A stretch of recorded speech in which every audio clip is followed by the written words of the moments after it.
Hey there. I wanted to let you know about a free live VBAC prep workshop that I'm going to be hosting soon called Steps to Prepare for a Low Intervention VBAC. This workshop is perfect for you if you want to learn how to prepare for a VBAC that you deserve without fear, overwhelm, or unnecessary interventions. I'm offering 3 different workshop dates, February 4th, February 5th, and February 12th. So go to thehannahgill.com/workshop to register now. Hey there, happy February. I'm still processing January, honestly, because what the hell was that?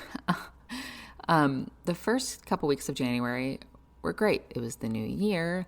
I went on an awesome business/personal development retreat in Austin, Texas with a bunch of other women, and it was wonderful and a great experience. Then the day I got back from that trip, my in-laws came down with the stomach bug, whatever the heck that thing is going around. Everyone right now is just flu and stomach bug.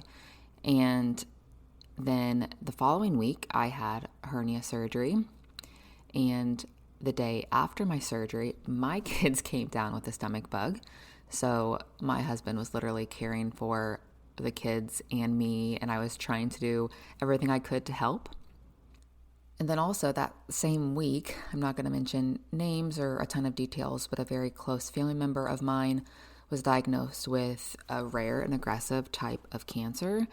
Thankfully, they did catch it early enough to remove it, but it's just been a lot to deal with, and all that's going on and went on in January.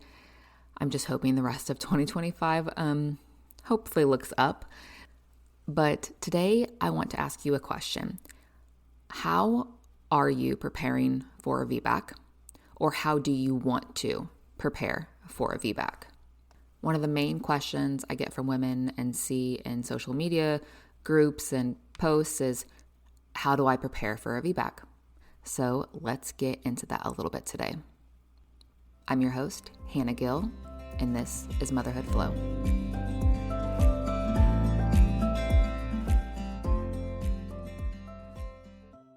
So I get asked this question a lot, and normally I just respond with, well, here's what I did, here's what so-and-so did, here's what you could do based on XYZ. But now I'm really to the point of asking a question back and saying, well, how do you want to prepare? What feels good for you? What's right for your situation? So one thing I always tell women is, you don't have to do all the things to have a VBAC. You can if you want, but you do not have to in order to have one. And everyone is different in what they need or want to do to prepare, whether that be physically or mentally.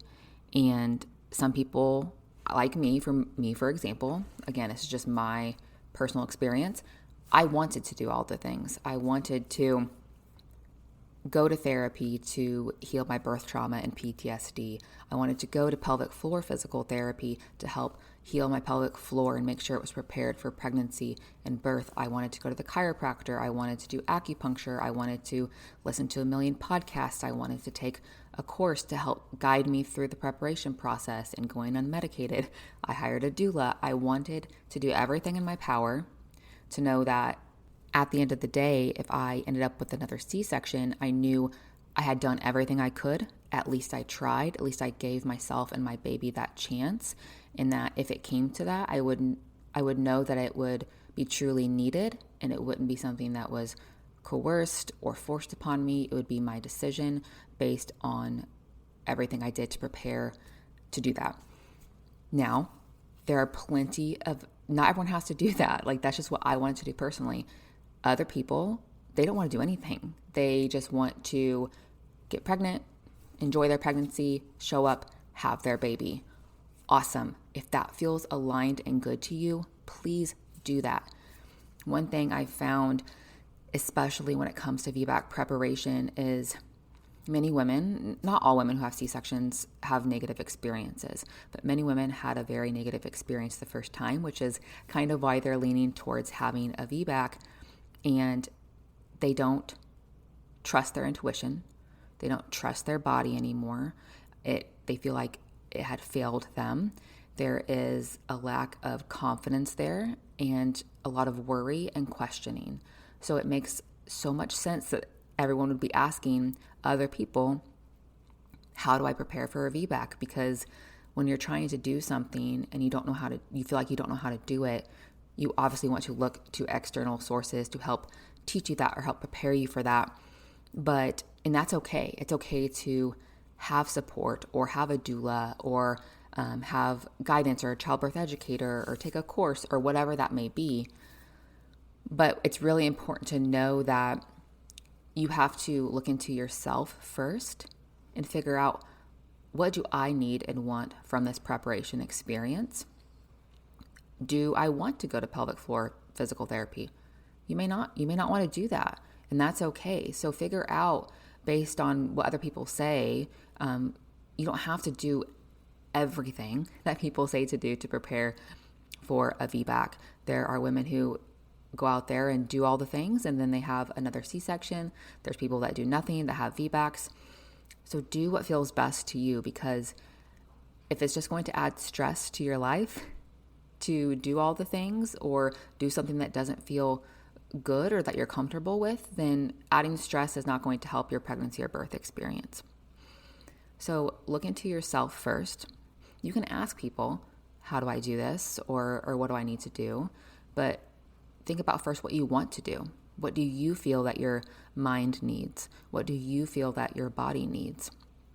What do you feel that your baby needs or that your family as a whole needs? You need to start addressing those internal desires and requirements that you have for yourself and your experience first, and your ultimate vision and goal for your birth, and then work backwards on what steps you want to take to get there. There is no right or wrong way to prepare. There's only your way and what feels good and aligned to you. And I've mentioned this before when I've talked about hiring a doula and how a lot of people feel that doulas can save them or doulas can prevent certain things from happening to them. And I am a doula. I had a doula. I believe in using doulas, and have been shown to be better outcomes with a doula. And funny enough, there was some studies done that show even someone consulting with a virtual doula drastically decreases their chances for interventions like C-sections, epidurals, inductions, those types of things.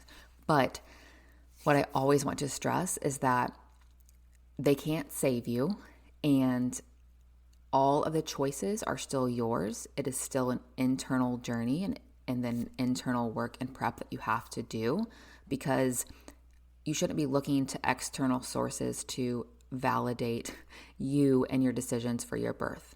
You need to own your birth. It is your decision, your choices, your experience. So while it is so important to have a good support system in place for your VBAC, such as a supportive provider, a supportive partner, a doula, childbirth educator, whatever that may look like for you, though they are there to support your goals and your desires and your wishes. You are not supposed to be making your decisions based on what they want or what they envision your birth to look like. So again, I'll ask the question, how do you want to prepare for a VBAC? How do you want that journey and that path and that experience to look and to feel? Who do you want to have involved? What type of preparation are you most needing? Do you feel you most need? Do you feel you need more mental and emotional preparation, trauma healing? Do you feel you need more physical preparation and healing your body? Do you feel like you need all of the above? Are you lacking education or information about VBAC and repeat C-section stats or data or hospital policies and logistics? What are you needing most for your preparation? What do you envision your birth experience to look like in both scenarios, VBAC or repeat C-section? And what steps do you need and want to take to get there? Ask yourself that first before you ask anyone else. And then once you ask yourself that and figure that out, you can bring in your support people, your support team to help bring that preparation journey to life and that birth experience to life. Now, if you are looking for resources for VBAC prep outside of this podcast, I am hosting a free VBAC preparation workshop. The first session is going to be held tomorrow, February 4th, and then there are a few other sessions this week and next week, so it's not too late to register for that. If you would still like to join, you can go to thehannahgill.com/workshop, and it'll be a great way to get you started on your VBAC prep or get you inspired for your VBAC prep and how you want to decide to do that. So please come join me at that workshop. I would love to have you. And if you're listening to this after the workshops are already done, you can still head over to my website. Again, that's thehannahgill.com to find all my VBAC prep resources. Thank you so much for being here today. I hope you find a way to prepare for a VBAC that feels good and aligned with you and your birth vision. And until next time, keep flowing. You just finished another episode of Motherhood Flow. For more, head over to thehannahgill.com or on Instagram @thehannahgill. As a reminder, this podcast is provided to you for educational and entertainment purposes only. It should not be considered a substitute for medical advice. Until next time, keep flowing. If you are preparing for a VBAC, I have put together a free guide to help you in your preparation. It's called Preparing for a VBAC, your first 3 steps to an empowered birth experience.